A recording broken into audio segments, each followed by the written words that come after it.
Ce sont Aurélien et Sébastien cette semaine qui partagent leur veille tech et web. Au sommaire de ce 352e épisode, il est question de crypto-monnaie à la mode belge, c'est-à-dire de la crypto régulée. Explication dans un instant. Le Python est souvent le langage privilégié des data scientists, mais d'autres options existent, paraît-il. On verra lesquelles. Implant, biohacking, transhumanisme, il y a des risques bien sûr, mais sont-ils réellement mesurés ?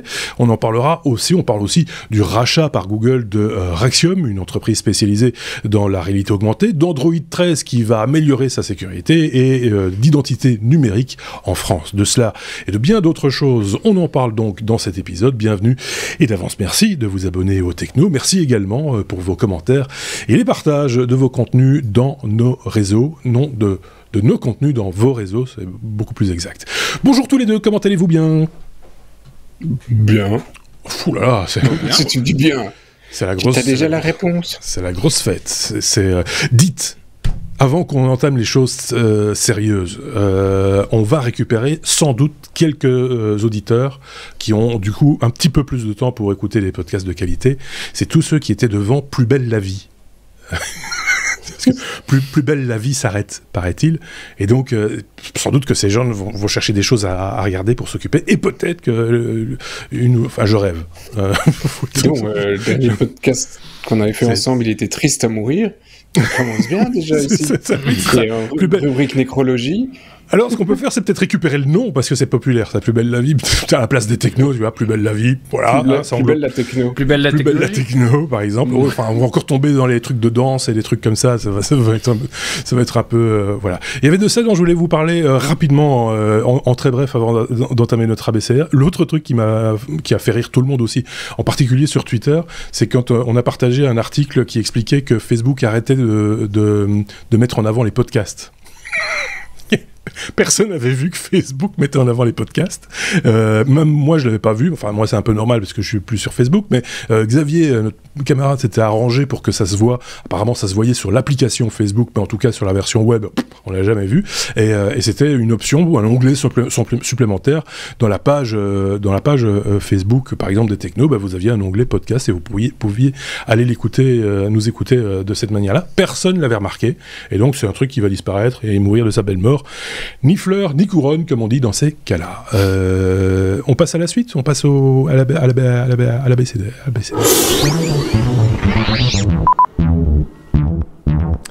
Avec la lettre A comme Android, Sébastien, on parle d'Android 13 qui va améliorer la sécurité des applications, les applications qu'on appelle side-loadées, c'est-à-dire qui ne passent pas par le Play Store, j'imagine. Oui, alors en fait, effectivement, les articles, les titres des articles qu'on trouve là-dessus, c'est « Ah, et attention, installer des APK, ça va devenir plus compliqué ». Et donc, ça essaye de faire un peu de putaclic, un truc à faire, sur le truc. En fait, derrière l'explication, elle est assez basique et finalement assez positive. C'est que Google va faire quelques modifs sur Android 13 pour limiter les accès par défaut possibles pour quand tu installes une application sideloadée, donc en fait quand tu installes l'APK par toi-même plutôt que par le Play Store. Pourquoi ils vont faire des modifs ? En fait, ils vont empêcher aux utilisateurs d'accorder l'accès aux services d'accessibilité, en gros de tout faire à ta place, parce que si tu fais tout à ta place, tu vas te connecter au service bancaire, on va vider tes comptes. Et c'est ça que veut éviter Google, en fait, c'est éviter que tu ne puisses installer une application qui est malveillante, qui va, du coup... Je n'ai pas compris. Mais je sais Google, je ne te demande rien. La gérance de Google Home, elle n'a rien compris. C'est là l'exceptionnel. Ça devait arriver un jour. Si Sébastien a déclenché Google Home chez vous aussi, veuillez l'en excuser. C'est bien, donc. Voilà. Saloperie. Et donc, j'en étais à... Oui, quand tu installes cette application, s'il prend le contrôle de ton téléphone, il te siphonne tes comptes, tes comptes en banque, etc. Et donc ici, en empêchant ça facilement sur une application que tu sideload, bah, inévitablement, tu ajoutes en protection vis-à-vis de l'utilisateur lambda qui comprend pas trop, qui a juste appuyé sur « Ok, je donne des autorisations, pourquoi pas hein, ?» C'était un jeu qui avait l'air sympa, et il pourrait très bien, etc., etc. Et donc, après, c'est pas totalement supprimé. Si tu veux, tu dois toi-même aller donner via promenant dans le menu, aller dans les settings, et là, tu peux toujours aller le faire. Mais l'application ne peut plus le faire. Donc, tu ne peux plus directement te faire avoir. Donc, c'est bien. Oui. Ôte-moi d'un doute, pour installer une application avec le fichier APK, il faut quand même toujours aller dans les settings, dire qu'on est développeur, se mettre en mode développeur. Non. C'est plus nécessaire, ça ? Ah bon ? C'est plus nécessaire. Ah d'accord, ok. Non, tu télécharges un APK quel qu'il soit, au moment où tu veux l'ouvrir, il te demande si tu veux truster cette source, et si oui, si tu lui fais confiance, tu peux installer l'APK et il l'installe tout seul. Donc non, tu peux très facilement installer un APK sur Android sans passer en mode développeur. Mais j'ai pas rêvé dans les versions antérieures en fait, tu devais l'activer pour l'installer en USB. Et donc, tu dois activer le debugger, tu prenais l'APK sur ton PC, et puis tu installais le truc. Maintenant, tu mets l'APK sur le téléphone, tu l'ouvres, c'est parti. Et donc, c'est devenu hyper facile. Parce que, très honnêtement, on peut reprocher beaucoup de choses à Apple, et je peux l'entendre aussi, le fait qu'on ne puisse pas installer des applications autres que celles qui émanent de leur univers. Je trouvais que cette petite barrière était un peu sécuritaire tout de même, pour pas installer n'importe quel... pour déjà prendre conscience qu'on installe un truc qui n'a pas nécessairement eu tous les contrôles qu'on peut estimer nécessaires dans ce genre de cas. Et donc cette petite barrière, c'était tout simple, hein. On allait sur Google, on demandait tiens comment on fait pour installer une APK, et on te disait vous devez faire ceci, cela. Mais quoi qu'il, ça conscientisait quand même l'utilisateur du fait qu'il installait quelque chose qui pouvait être potentiellement nocif pour son appareil, quoi. Oui, c'est une volonté différente des deux marques. Les deux se respectent. Oui, voilà. Il y en a une que j'aime moins, c'est personnel, parce que j'aime bien un contrôle. Mais et effectivement, après, quand tu donnes un téléphone à un enfant ou une tablette, tu sais qu'Apple, en tout cas, a fait son job d'installer et de vérifier chaque application, ce que ne fait pas Google. C'est clair que le contrôle qualité est très différent. Voilà. Ce que je voulais dire, c'est que même chez Google, quand il y avait cette petite barrière qui faisait qu'il fallait passer par une petite étape, ça conscientisait l'utilisateur, sans pour autant le brider, toi. Mais voilà, si c'est pas le cas, c'est pas le cas. On va pas remettre le... Non, c'est un dialogue, c'est 2 clics et c'est parti. Oui, c'est ça, ok. Bon, ok. Un avis, Aurélien, vite fait ou pas sur cette question-là alors moi, il y a encore pas longtemps, j'ai vu le mode développeur, mais il est toujours là. Il existe toujours, le développeur. On n'a pas tué les développeurs. On peut installer. Ouais. Il sert à quoi alors le développeur ? Ça débloque certaines fonctionnalités pour de débugage, de debug notamment, de debug via USB. Oui, alors si vous voulez, moi c'est la première chose que j'active sur mon téléphone, c'est l'option développeur. Oui, c'est ça, parce que t'es développeur, mais voilà, c'est pour ça. Ah non, même pas. Parce que comme ça, j'ai des options que je n'ai pas sinon dans les autres menus. Par exemple, le premier truc que je dégage sur Android, c'est toutes ces animations. Parce que c'est très joli, mais qu'est-ce qu'on perd comme temps avec ces animations ? Donc je supprime toutes ces animations. On va pas refaire. Donc les 5 clics. Voilà, 5 clics. Voilà. Faire 5 clics. Bon, on a fait le tour. Est-ce qu'on a fait le tour on a fait le tour d'Android 13 ? Oui. Ouais.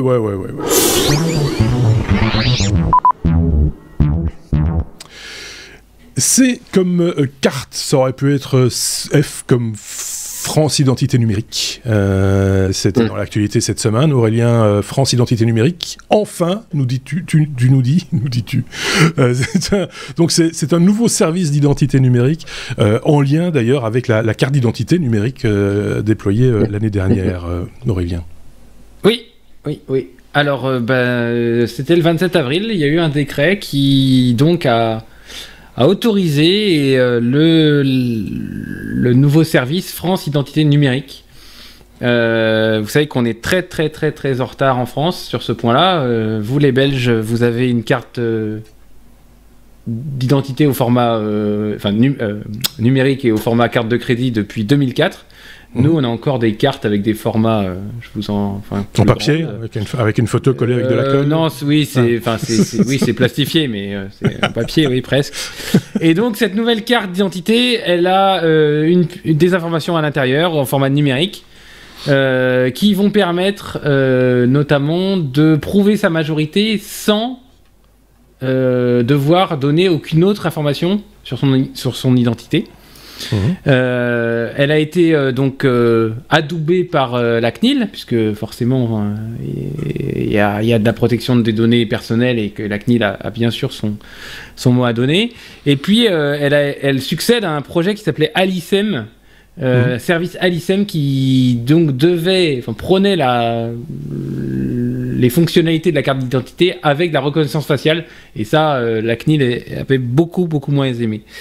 Donc comme je vous le disais, avec cette nouvelle carte, il va être possible partout de fournir des informations sans forcément fournir toute sa carte d'identité. Est-ce que vous êtes majeur pour rentrer dans un endroit ou pour acheter de l'alcool ou pour des choses comme ça?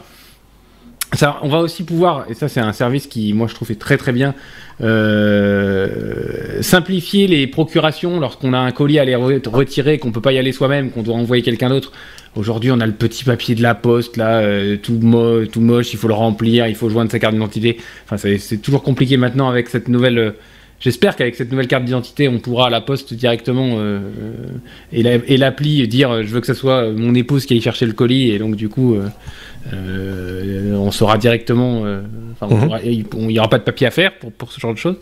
Et pour vous dire à quel point on est en avance, c'est que donc cette carte qui a commencé à être distribuée en 2021, l'année dernière, elle ne marche qu'avec donc une application qui s'appelle France Identité, et cette application sera disponible en mai en version bêta.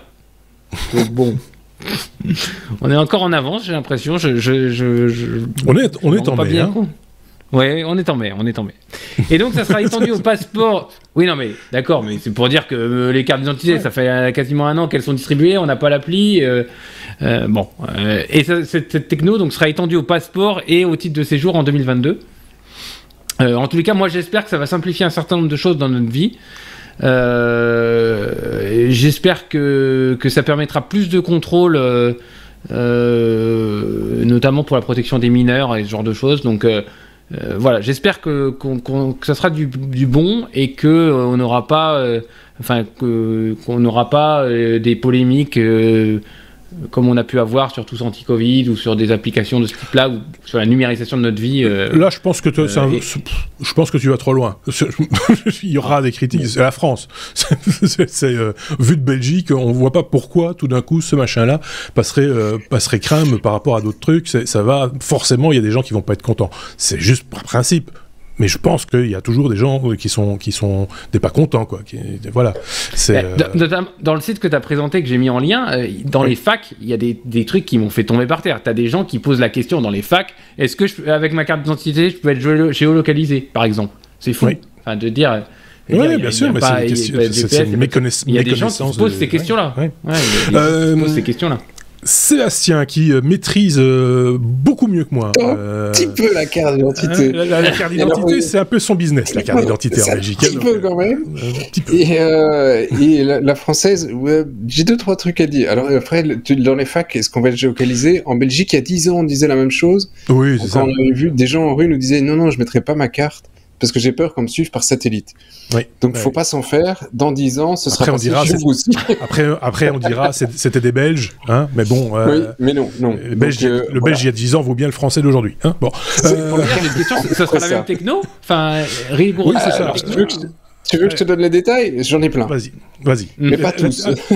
D'abord, attends, juste deux secondes. D'abord, sur l'usage, on comprend, d'après ce que nous dit le site et d'après ce qu'Aurélien nous dit, on voit déjà que les usages de la carte d'identité numérique, Sébastien, dis-moi si je me trompe, en France ont été réfléchis de manière différente qu'en Belgique, me semble-t-il. Oui et non. Sur le postulat de départ. Oui et non. Alors, en fait... la carte fonctionne de la même manière qu'une carte belge aujourd'hui. C'est-à-dire la carte française a une couche NFC et une couche contact. la couche NFC, pour pouvoir avoir accès, avant qu'on crie au scandale, on sait avoir accès à mon identité en NFC, on sait avoir accès effectivement à l'identité en NFC avec nom, adresse, etc. Mais pour pouvoir avoir accès, il y a une couche de chiffrage qui est dessus, et il faut avoir une clé. Et la clé, elle est disponible sur la carte. À l'arrière de la carte française, il y a 3 lignes qui sont dispo en OCR. Et si on lit ces infos, en gros, il fallait de mémoire, genre le numéro de carte, la date de validité, encore un 3e champ, un truc comme ça. Et grâce à ça, on peut créer cette clé et échanger avec la carte. Donc personne ne peut lire la carte dans un portefeuille sans avoir vu la carte précédemment. Et c'est randomisé à chaque fois qu'on se connecte à la carte. Donc on peut pas même pas essayer de... donc voilà, il y a toute une série de protections là-dessus. Il y a très longtemps, il y a eu des passeports dans d'autres pays, y compris en Belgique, qu'on savait lire en simple contact. Donc on pouvait se promener, on dit si tu avais ton passeport, on savait qui tu étais. Donc ça, effectivement, heureusement, on a appris du passé. Et puis il y a la partie contact. La partie contact, en fait, c'est des applications qui sont customisées, donc chaque pays peut faire un peu ce qu'il veut. En général, il y a plus ou moins toujours la même chose, où c'est assez bien documenté. La France a choisi un parti très différent jusqu'ici, c'est-à-dire qu'il y a 0 documentation. Il n'y a aucun service français, parce qu'on en a contacté quelques-uns. D'ailleurs, si quelqu'un connaît quelqu'un à l'ANTS, s'il vous plaît, écrivez-nous, ça nous intéresse, parce que sur LinkedIn, les gars n'existent pas. Sur leur helpdesk, personne ne répond, et quand on arrive péniblement à voir quelqu'un, ils comprennent pas trop de quoi on parle, ou ils veulent pas répondre. Donc pour eux, la carte d'identité, la CNIE, c'est quelque chose d'un peu obscur, dans lequel on donnera jamais la moindre documentation. Sauf que techniquement, il y a une puce et on sait y avoir accès. Et donc là, ils sont partis pour le moment dans la sécurité par obscurantisme, en se disant, si on donne pas les specs, personne pourra la lire. Sauf qu'en fait, les spécifications pour avoir accès à la carte en NFC, c'est un truc standardisé qui a été imposé par l'Europe il y a quelques années pour commencer dans tous les pays en 2021. Et on n'a besoin d'aucune information pour y avoir accès. C'est tout développeur un petit peu sensé, lit la doc, c'est public le format, et on est parti. Donc on sait lire une carte française avec toutes les infos. Parce que tu disais par exemple, Aurélien, en disant oui, on peut décider si on ne donne que sa carte, sa date de naissance ou que son nom par exemple. Absolument pas.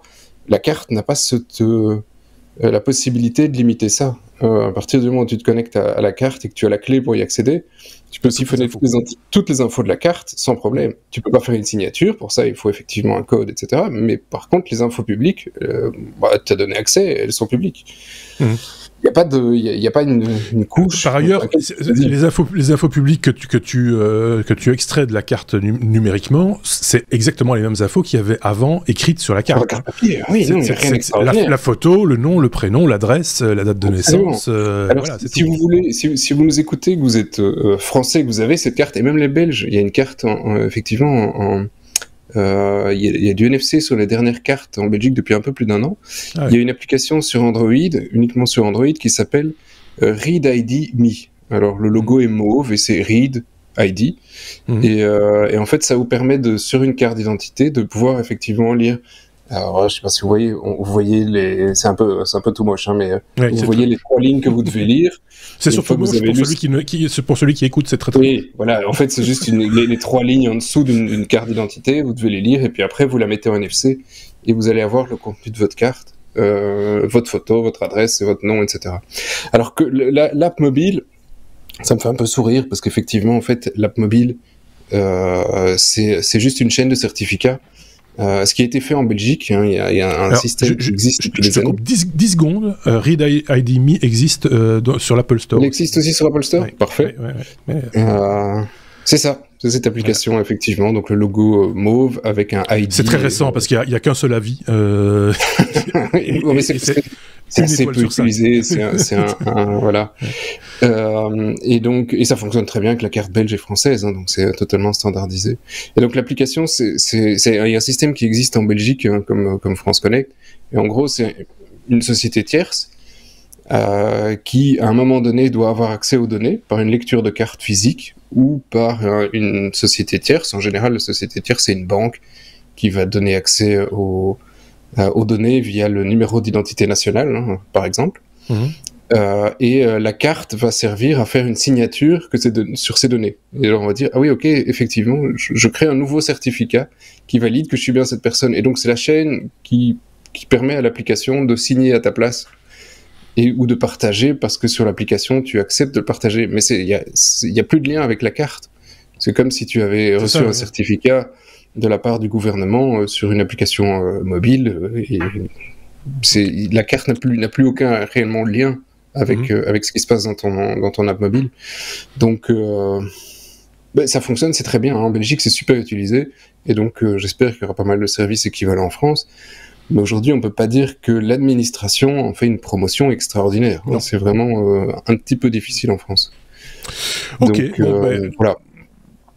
Et sur le dernier point, pour montrer le point dans l'obscurantisme, chaque carte a des applications qui tournent, et ces applications sont publiques. Tous ces numéros sont publics. Il y en a quelques centaines, avec des catalogues. On peut dire, ok, il y a telle application que tu peux trouver sur la carte. Toutes les cartes connues, vous allez les retrouver, sauf la carte française. La France a décidé de ne pas publier ce numéro jusque-là, donc vous ne savez pas. Et c'est un chiffre sur 10 positions ou à plus. Donc ça, on peut en faire 30, 40 si tu veux. Et donc, si tu ne l'as pas, tu ne sais pas dialoguer avec la carte. Ok. Bon, on va pas. Bref, voilà. Je sais que Sébastien. Si je le laisse pour des heures, si tu veux. Oui, mais non, parce que les podcasts qui. Donc, si vous travaillez avec votre voisin ou votre frère travaille avec votre cousin, écrivez. Oui, on a bien compris. On mettra une petite note. Si tu veux, tu veux faire une petite annonce dans les prochains épisodes. C'est payant. D'accord. Qu'est-ce que tu veux? Ici, devant moi, j'ai un bloc de post-it, j'ai une bouteille d'Evian, Allez, c'est tout pour la carte, la France Identité Numérique. Si vous avez un avis, une opinion, vous qui êtes en France, au premier chef, c'est votre ressenti qui nous intéresse aussi. N'hésitez pas à le partager avec nous dans les commentaires de ce podcast. Par exemple, sur notre site lestechno.be, ou en regard de la vidéo, si vous nous regardez sur YouTube, par exemple, ça marche aussi. Il va falloir donner un petit coup d'accélérateur, parce que Sébastien, quand tu parles de cartes... voilà. Alors, crypto, il parle aussi beaucoup. On va parler de crypto, Sébastien. La Belgique se décide à réguler les échanges pas la crypto en elle-même, mais les échanges de crypto-monnaies. Ça, c'est peut-être pas mal, finalement. Oui. En fait, oui. C'est parti assez négativement dans les articles. Il y a une perception assez négative de régulation. La régulation belge, je trouve, est assez gentille. La FSMA, donc l'autorité en Belgique qui contrôle tout ce qui est financier, bancaire, a décidé d'imposer que tous les échanges actifs en Belgique devraient avoir au minimum 50 000 euros de fonds. Donc pas de fonds sur le compte, mais ça peut pas être une société à 1 euro. C'est une société qui a un capital de minimum 50 000 euros. Donc ça peut pas être un scam. Enfin, si, ça peut être un scam toujours, mais en tout cas, ça doit avoir un minimum de fonds pour commencer. Et ensuite, ils doivent s'enregistrer auprès de l'autorité. Donc à partir du 1er mai passé, ils ont 2 mois pour se faire connaître auprès des autorités, et ils auront toute une série de points à observer de la part des autorités. Donc c'est une première étape, et il y a 7 conditions à remplir. La plupart des points sont effectivement, comme on a déjà cité 2 ici, la plupart des points sont assez, je trouve, positifs pour avoir une certaine sécurité vis-à-vis du consommateur. Donc pour moi, ça ne me semble pas problématique, bien au-delà. Ça me semble assez sympathique que la Belgique reconnaisse le fait que des échanges puissent opérer de manière légale en Belgique, à partir du moment où tout est déclaré et qu'on a une certaine sécurité pour le consommateur. Ce qui est assez marrant, c'est qu'à l'international, la Belgique est vue comme un pays relativement pro-crypto-monnaie. Parce que pour ça, et parce qu'il y a un député bruxellois d'ailleurs, qui a demandé d'être payé en crypto-monnaie, de toucher son salaire en crypto-monnaie. Du coup, dans le milieu de la crypto, j'imagine que c'est le genre d'annonce qui s'entend, quoi. Et donc ça donne une image. Alors, tous les Belges ne sont pas pro-crypto-monnaie. On a aussi des banquiers à l'ancienne l'ancienne chez nous qui n'y croient pas. Mais voilà, c'est le fait qu'on légifère sur ce type de choses, par exemple, ça prouve l'intérêt qu'on a pour la chose. C'est pas pour entraver la crypto-monnaie, c'est pour justement essayer d'avoir une régulation et de garantir, enfin, en tout cas essayer d'avoir quelques garanties pour que les utilisateurs ne se fassent pas arnaquer, quoi. C'est plutôt positif. Oui, c'est early adopteur. Oui, en général, oui. Oui, tout à fait. Sur beaucoup de techno. Alors après, parfois, on a honte de ce qu'on a fait. La carte d'identité, on a souvent eu du mal à pousser.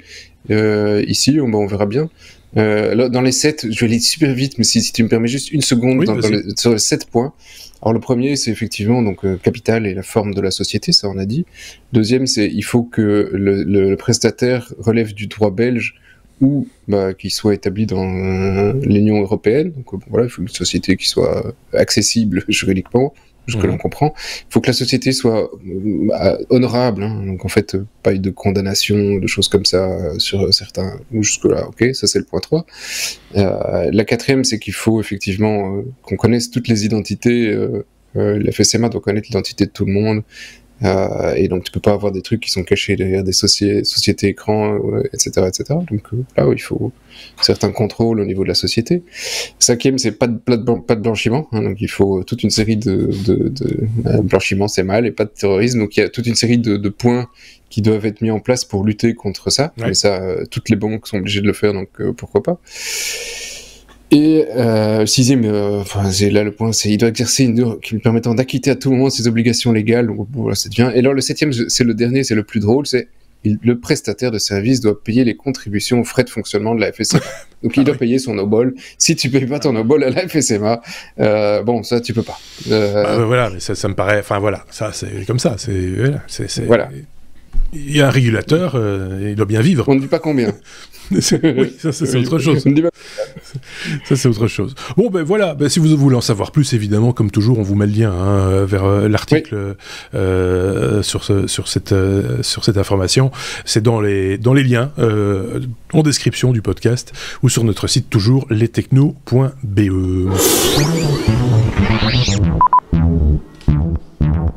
Poétique ce E. E comme éclosion. C'est le printemps. Donc, E comme éclosion. Le film L'éclosion low-tech, c'est de cela dont tu veux nous parler. C'est un documentaire en fait réalisé l'année dernière, mais qui revient au devant de l'affiche, j'ai envie de dire. Et c'est plutôt pas mal, ça nous donne l'occasion d'en parler. Sébastien, oui. Aurélien. L'autre. Oui, c'est ça. Oui, non, c'est un sujet que je sais que tu aimes bien, Marc. Donc, je suis tombé sur ce... T'as choisi les sujets en fonction de mon opinion. Mais bien sûr, il faut toujours caresser son patron dans le sens...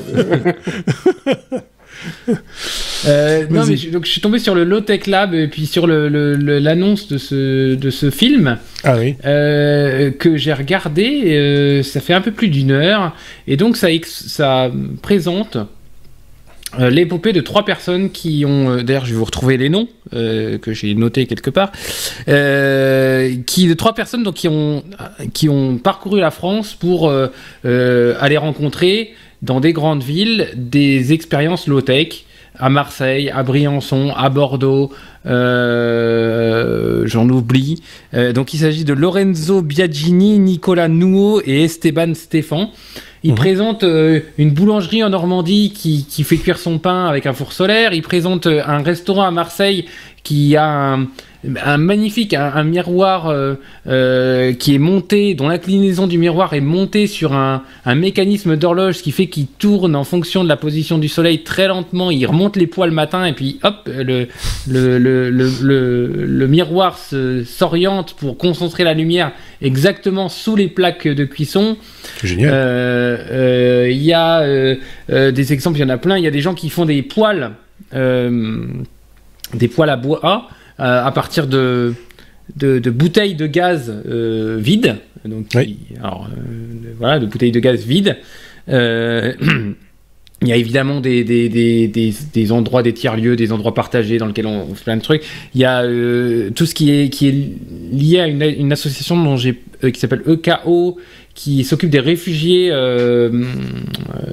donc qui font travailler des réfugiés sur la low-tech pour essayer de concevoir leurs propres vêtements, au lieu de marcher, ils leur fournissent des vélos, ils retapent les vélos, enfin plein de choses comme ça.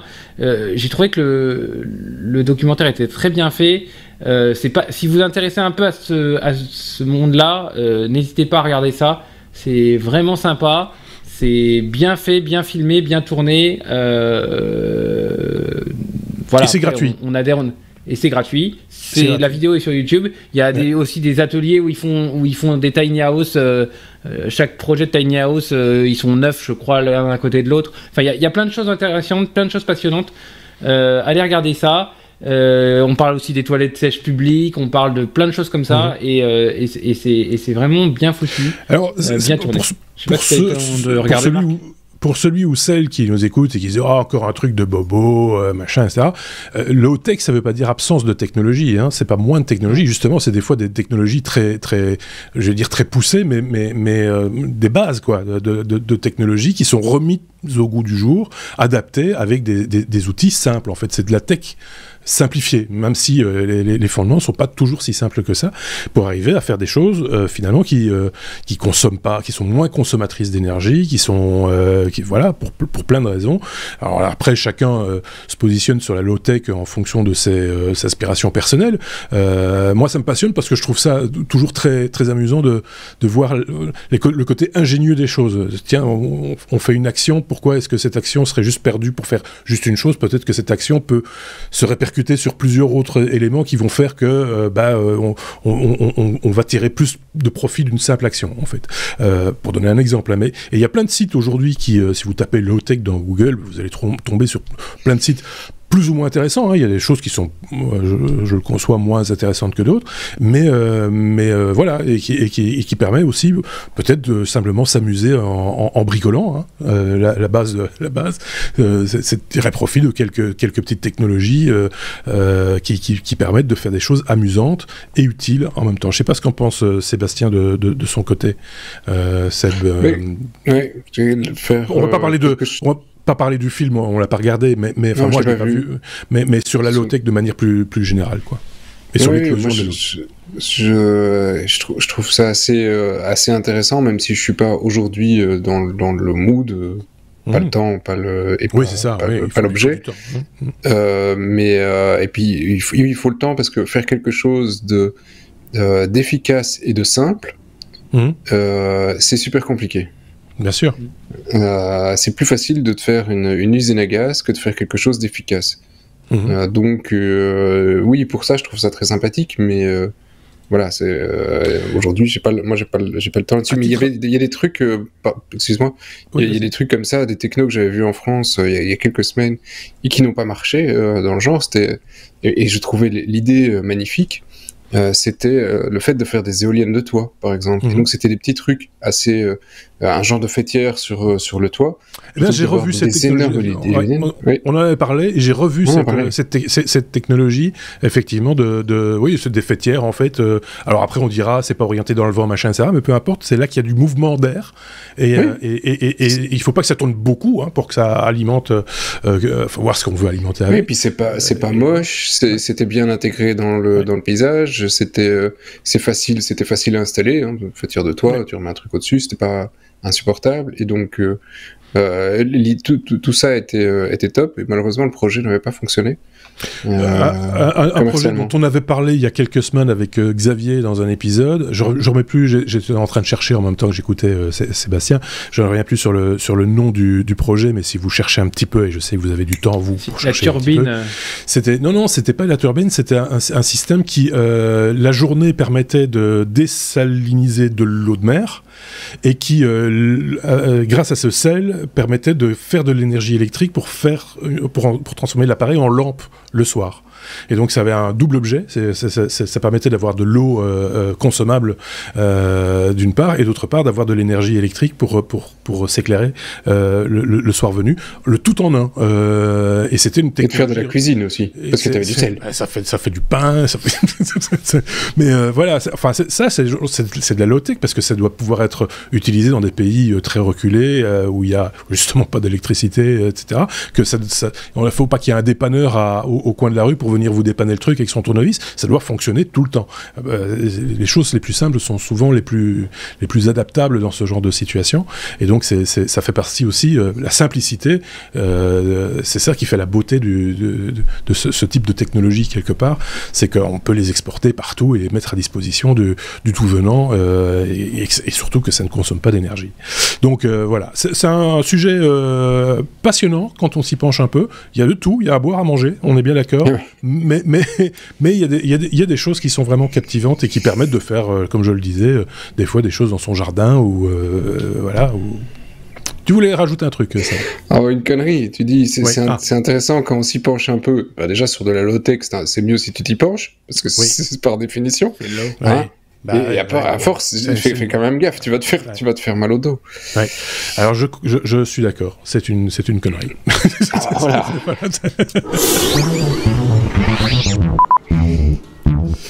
Allez, on est à la lettre G comme Google. Alors, accélérer un tout petit peu. Google qui rachète Raxium. C'est Google ou Alphabet, en fait, qui rachète... je pense que c'est Alphabet. Hein, ouais, c'est Alphabet. Mais personne connaît Alphabet. Mais c'est ça. Mais souvent, on nous fait la remarque en disant « Ah, tiens, vous dites Meta quand il s'agit de Facebook, et vous dites Google quand il s'agit d'Alphabet. » Bref. Donc, Raxium, dis-moi ce que c'est. C'est une société qui est spécialisée dans quoi? Ouais, en même temps, sur le site de Google, ils disent Google achète Raxium. Hein. Donc, pour eux-mêmes sont pas au courant. Et c'est sur le blog de blog.google. Donc, a priori, tu vois. Je me demande leur fiche de paye s'ils ont toujours marqué Google dessus ou s'ils marquaient Alphabet. Oui, c'est voilà quoi. Voilà. Bref, Axiom, Raxium. Raxium, c'est quoi? Peu de gens en ont entendu parler et probablement du coup personne n'en entendra jamais parler. C'est une boîte qui est, c'est une petite start-up qui a 5 ans et qui était spécialisée dans des micro-LED, donc des écrans avec des tout petits. Oui. Et en gros, c'est plus ou moins le seul truc qu'il y a à dire parce que c'est un peu la seule spécialité de la boîte. Mais selon eux, ils ont réussi à faire des micro-LED de 3,5 microns. Alors, dont le pitch, je vais expliquer le truc, c'est 3,5 microns versus 50 microns sur un téléphone classique. Donc, on est plus de 12 fois plus petit. Et alors, le pitch, c'est quoi? C'est la distance entre le centre d'un pixel et le centre du deuxième pixel. D'accord. Le pixel à côté, quoi. Ok. Donc, en gros, c'est pas l'espace entre deux pixels, c'est l'espace entre deux centres de pixels. Deux centres de pixels, oui. Et donc 3,5 microns. Et donc en fait, ils ont une telle efficience sur ce point-là que Google les aurait rachetés potentiellement pour équiper futures lunettes de réalité augmentée, futurs casques et compagnie. Parce qu'apparemment aujourd'hui, le mieux c'est 50 et ils ont fait beaucoup mieux. Moi, honnêtement, je verrais pas la différence. Oui, c'est ça. mais ceci étant dit, oui, mais c'est vrai que sur les lunettes de réalité augmentée, la définition doit être quand même assez élevée parce qu'on a l'œil devant, quoi. Donc, oui, c'est un défi. 50 microns, à l'œil, même à 3 cm de ton œil, 50 microns, si tu les vois. Non, mais juste. Non, mais nous, on voit ça. Hein. Ah oui, moi encore ce matin, j'ai vu un truc, c'était sur la table, j'ai dit, il y a des 22 c'est gros ça. C'est à 22 microns de mon téléphone, il y avait 22 microns qui le séparaient de la housse, et j'ai dit, 22 microns.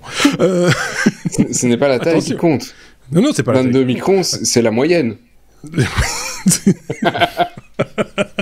Il est bête. Non, mais ceci dit, c'est vrai que comme c'est proche de l'œil, du coup, la définition a plus d'importance encore que si elle était qu'elle est sur un écran, que ce soit un écran de portable ou de tablette ou autre, donc on se doute. Bon, ben voilà. Ceci étant le prix, par contre, je sais pas combien. Donc voilà. Oui, ils ont acheté ça pour rien. En fait, peut-être. Peut-être. Ce qui est intéressant, c'est que la news Google, ils te disent tout de suite, ils te mettent au parfum, ça se lit en 0 minutes. Oui, ça va vite. Hein. Donc, a priori, c'était une brève. Donc, passons à la suite.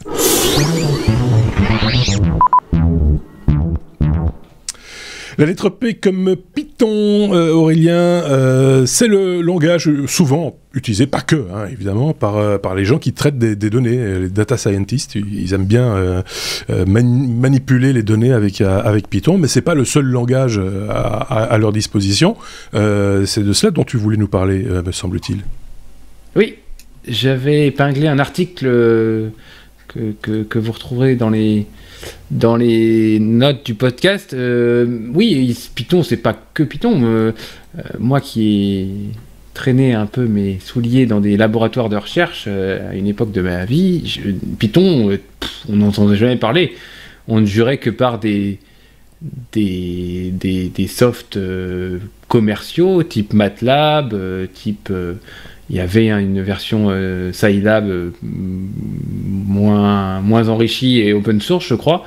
Mais à l'époque, Python, dans les années on va dire 2000, avait pas forcément le vent en poupe. Et Python, ça existe pourtant depuis les années 90, mais c'est quand le big data est arrivé que dans les années 2010, que Python a vraiment percé. Et puis, entre une solution MATLAB qui coûtait plusieurs dizaines de milliers d'euros la licence, et puis une version open source avec tout ce qu'on a pu greffer autour, les distributions Anaconda et les notebooks et tout ça qui sont devenus très très populaires.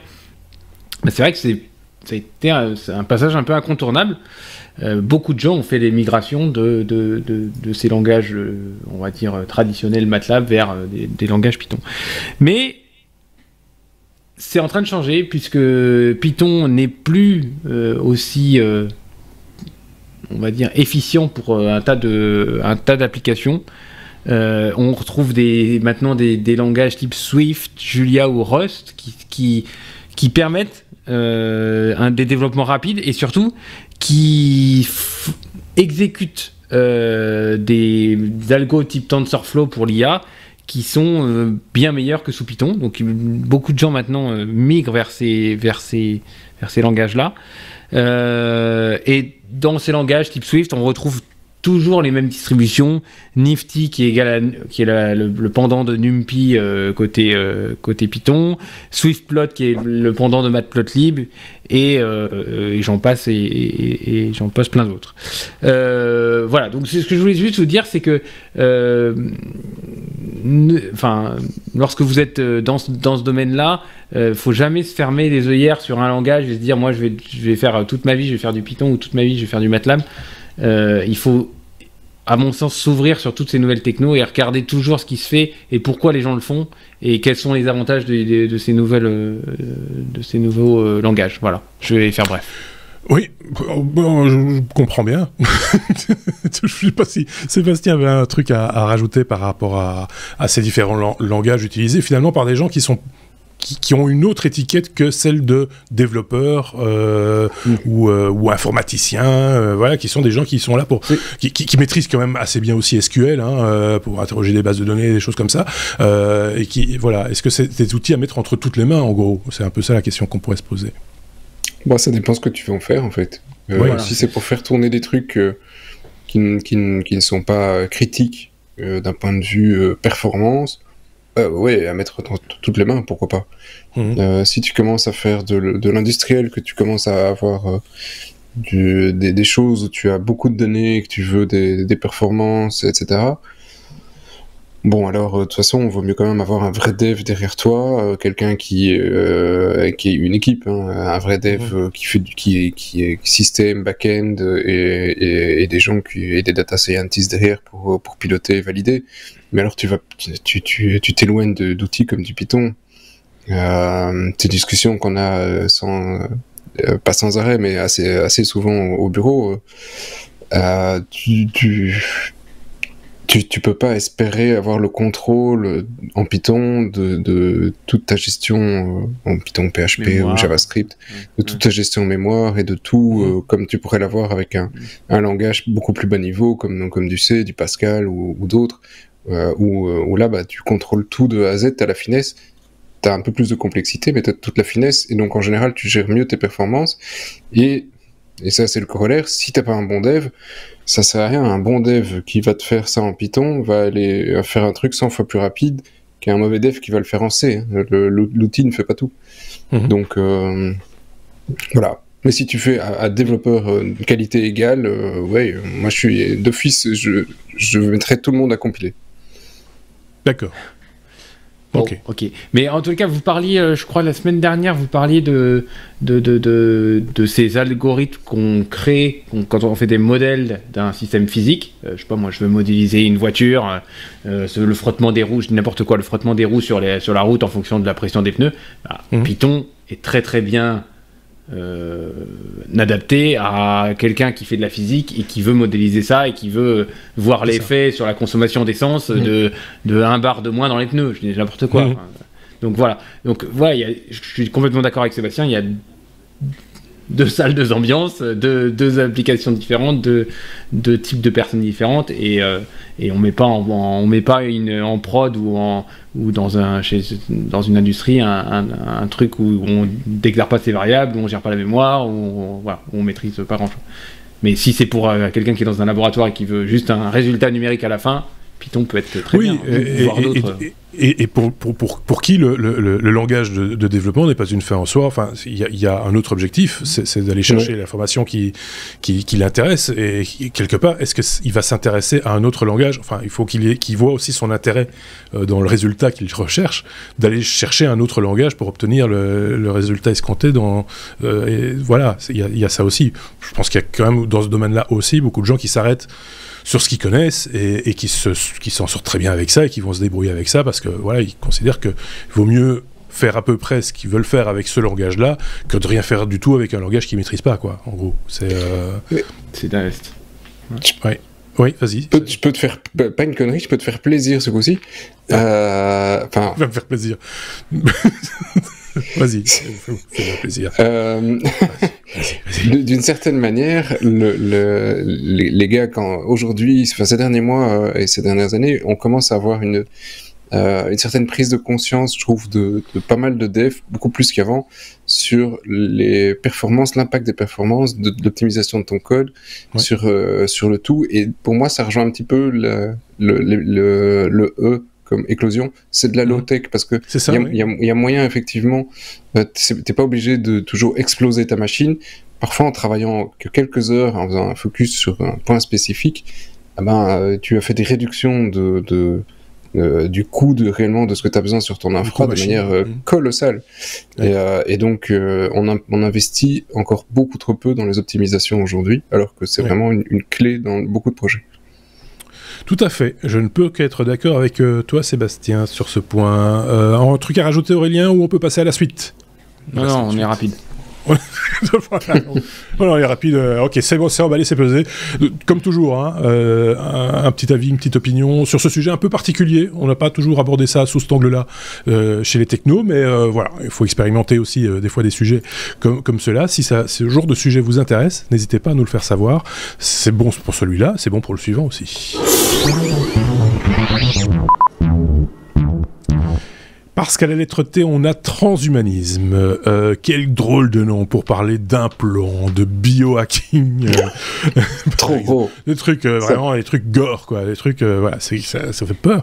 Il y a une responsabilité dans toute cette biotechnologie ou technologie liée à l'humain. Est-ce qu'elle est bien mesurée? C'est la question qu'on est en droit de se poser, Sébastien. Oui, et alors en 352 épisodes, c'est la première fois qu'on réussit à casser ton titre. T'as vu, il est trop grand, il passe pas. J'ai pas fait attention. Voilà, je suis coupable. Il est passé. En sous-titre, il est passé. Mais bon, bref, on s'en fout. Et donc, oui, donc c'est un débat. Il n'y a pas d'actualité. C'est juste quelqu'un qui lance un sujet. qu'on s'est relayé et que effectivement, d'ailleurs que Marc a relayé et que j'ai trouvé super intéressant. C'est dans l'air du temps et il va falloir de toute façon à un moment légiférer là-dessus. C'est la responsabilité de tout ce qu'on attache autour de nous. C'est-à-dire, on met un implant demain, on met des prothèses, on met plein de trucs, mais l'implant plus particulièrement, l'implant va, comme Neuralink ou d'autres boîtes, on en a déjà parlé de beaucoup, le but de l'implant, c'est de pouvoir effectivement avoir un dialogue homme-machine. Aujourd'hui, si tu vas en rue et que tu décides de faire un délit, tu es responsable. Si ta société fait un délit parce que tu fais du blanchiment ou quelque chose, ta société est responsable, et puis physiquement, toi, responsable derrière, il y a une personne responsable. Si demain, cet implant traduit ce que tu penses avec de l'intelligence artificielle et que il agit pour toi, et donc il t'aide à contrôler quelque chose en ton nom, qui est responsable? Parce que c'est la machine qui aura fait un délit. Mais est-ce que la machine a compris ce que tu voulais, et donc est-ce que ta responsabilité, c'est l'IA? Alors il n'y a pas de personne qui existe, un objet c'est un objet que tu le contrôles, donc tu ne peux pas mettre un objet en prison, ça n'aurait aucun sens. Et donc du coup, effectivement, ça crée un certain flou juridique sur qui sera responsable le jour où un crime sera commis. Et que ce sera sur base d'un implant qui aurait contrôlé un objet. A priori, il faudra des juridictions très spécialisées, parce qu'il va falloir aussi analyser le pourquoi du comment, et donc ça, c'est pas à la portée de n'importe quel juge. Il y aura des juges, sans doute, comme des avocats d'ailleurs, spécialisés dans ces domaines, parce que on peut aussi parler de la responsabilité du chirurgien ou du praticien qui a installé l'implant, de la société qui l'a fabriqué. Donc remonter à la responsabilité purement juridique, ça demande des compétences qu'on n'a pas aujourd'hui, qui n'existent pas dans ce domaine-là, dans le domaine juridique. Oui, et c'est une question de société, parce qu'on va vers ça, aussi bien pour ça que pour les voitures autonomes, que pour plein d'autres points, ou que pour demain Elon qui veut sortir son fameux robot. Tu contrôles le robot, qui est responsable si le robot fait une connerie? C'est celui qui a poussé sur le bouton pour l'instant. Voilà. L'article est plus long. Il y a plein d'autres points. Ça ouvre plein de questions. C'est la substance. C'est ça. Et tu l'as bien fait. Donc, on vous renvoie évidemment vers cet article que l'on met en lien dans la description, comme on le fait chaque fois. Je tiens à le dire et à le répéter. C'est pour aller plus loin et aller au-delà de ce qu'on a dit. Et plus loin que le titre. Parce que trop souvent aussi, je constate que des gens, pas dans nos éditeurs nécessairement, mais que les gens s'arrêtent très facilement au titre et en déduisent plein de choses, et donc non, lisez l'article, là vous apprendrez des trucs, quoi.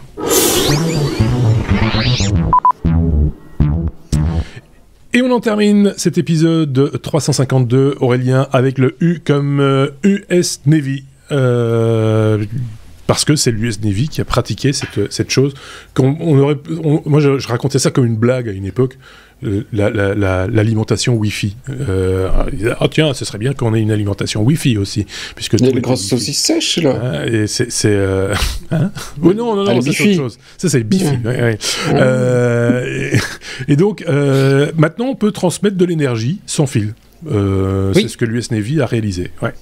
Voilà, l'US Naval Research Laboratory qui a mené le projet SCOP-M, et donc qui a réussi, on reste sérieux là jusqu'à la bout, à transmettre 1600 watts, 1,6 kW à une distance de 1 km.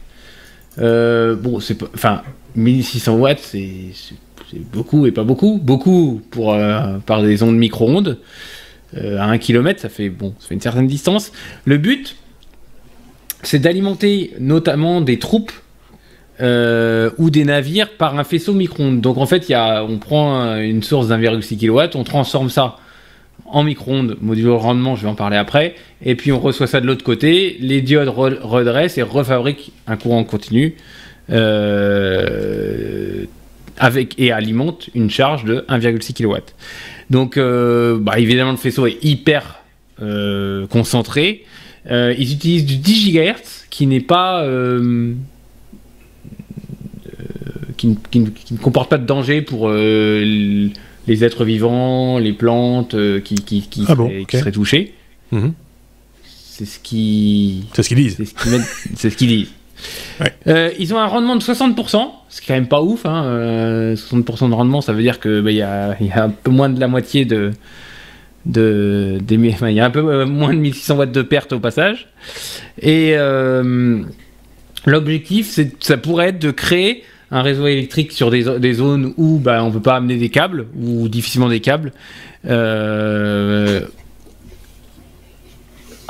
reste une manip de labo, ça reste possible. Ouais. Maintenant, quand je vois la taille de ce qu'il faut mettre, je me demande bien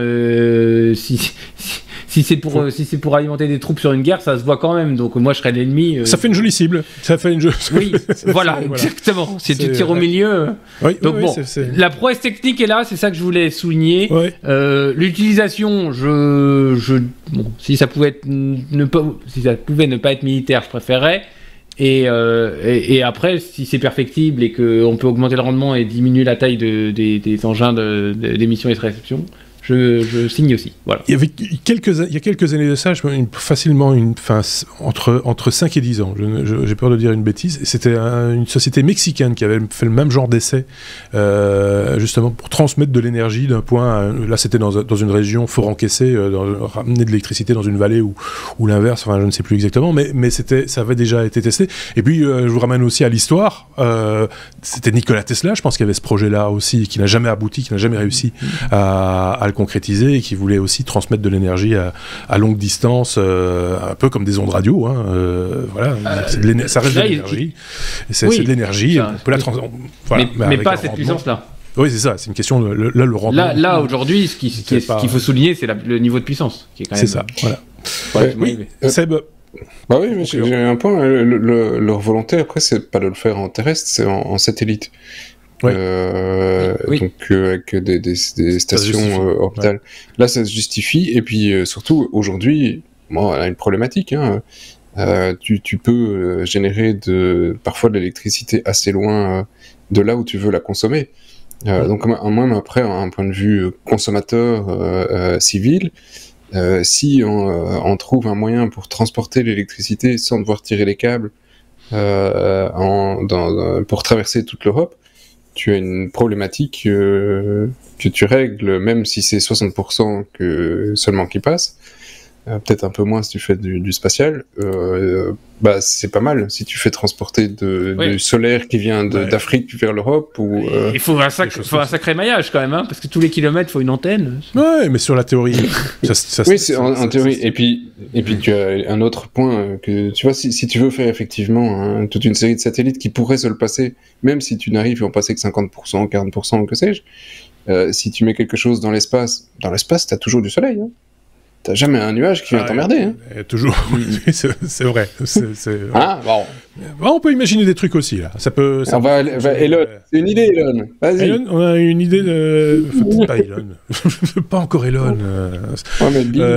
Tiens, on n'a pas eu d'épisode Twitter cette semaine. Tant mieux. Ça faisait quand même 3 semaines qu'on parlait de Twitter. Non, on parlait d'Apple cette semaine, c'était pas drôle. Ah ouais, non, alors c'est pas drôle. Allez, bon.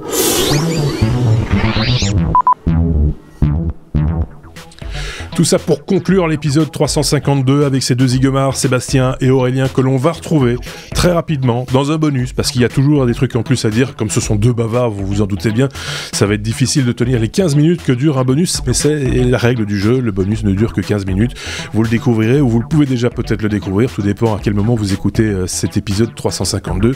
Le bonus est disponible également en podcast et en vidéo sur YouTube. Merci Sébastien, merci Aurélien, on se dit donc à très bientôt. Et prenez soin de vous, prenez soin des autres. Quelque chose est tombé ? Non. Prenez soin de vous, prenez soin des autres, comme j'ai l'habitude de dire. À très bientôt. Salut.